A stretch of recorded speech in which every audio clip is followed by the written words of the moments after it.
எல்லா பிரச்சனைக்கும் டியூஷன் தான் சொல்யூஷனா? நிறைய பேரண்ட்ஸ் பார்த்தோம் அப்படின்னா, டியூஷன் சேர்த்துங்க அப்படின்னு சொல்லிட்டு இருக்காங்க. சரி, ஃபஸ்ட்டு வந்து என்ன பிரச்சனை அப்படின்னு சொல்லி நம்ம தெரிஞ்சுக்கணும் அகாடமிக்கா. அவங்களுக்கு வந்து அந்த ஸ்டூடெண்ட்டுக்கு வந்து நாலேஜில் பிரச்சனையா? இல்லைனா ஃபவுண்டேஷனில் கேப் இருக்கா? அப்படிங்கிற விஷயத்த நம்ம வந்து தெரிஞ்சுக்கணும். சரி, இது ஒரு டைம் டேபிள் மாரி, இது ஒரு ஃபார்முலா மாரி. சரி, நம்பர் 1 ஃபஸ்ட்டு வந்து அவனுக்கு லாங்குவேஜ் டிஃபிகல்ட்டிஸ் இருக்கா? இல்லை எக்ஸிக்யூட்டிவ் ஃபங்க்ஷனிங் ஸ்கில்ஸில் டிஃபிகல்ட்டிஸ் இருக்கான்னு பார்க்கணும். இது 2ம் வேறு வேறு. 2வது முக்கியமான விஷயம், ஒன்று அவனுக்கு வந்து மேடம் அந்த டீச்சர் அந்த சார் அந்த டீச்சிங் மெத்தடாலஜி புரியலையா? இல்லை அவன் லேர்னிங் டிசபிலிட்டியா? அவன் எல்டியா? அப்படிங்கிறது 2வது முக்கியமான ஒரு டேபிள். 3வது அவனுக்கு மோட்டிவேஷனில் பிரச்சனையா?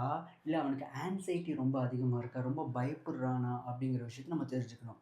கடைசியாக தான் அவனுக்கு வீட்டில் இருக்கிற அந்த சிச்சுவேஷன் பிரச்சனையா? இல்லை ஃப்ரெண்ட்ஸோட அந்த ப்ராப்ளம் வந்து அவனுக்கு அதிகமாக இருக்கா? அப்படின்னு சொல்லி நம்ம தெரிஞ்சுக்கணும். இது எல்லாமே ஒரு குழந்தைக்கு இருக்குன்னு சொல்ல முடியாது. ஏதோ 1, 2 இருக்கலாம். இதை கிராக் பண்ணா மட்டும் தான் நம்ம என்ன பண்ண முடியும் அப்படின்னா, நம்ம எடுத்துட்டு போக முடியும். ஒருவேளை நாலேஜ்ல கேப் இருந்துச்சு அப்படின்னா, ஈஸியா நம்ம டியூஷன் விட்டுறலாம். ஒருவேளை ஃபவுண்டேஷன்ல டிஃபிகல்டீஸ் இருந்துச்சு அப்படின்னா, டியூஷன் என்ன ஆகாது அப்படின்னா, சஜஸ்டபிளா இருக்காது. அதுக்கு நீங்க ஹெல்ப் எடுக்க வேண்டிய அவசியம் கண்டிப்பா இருக்கும்.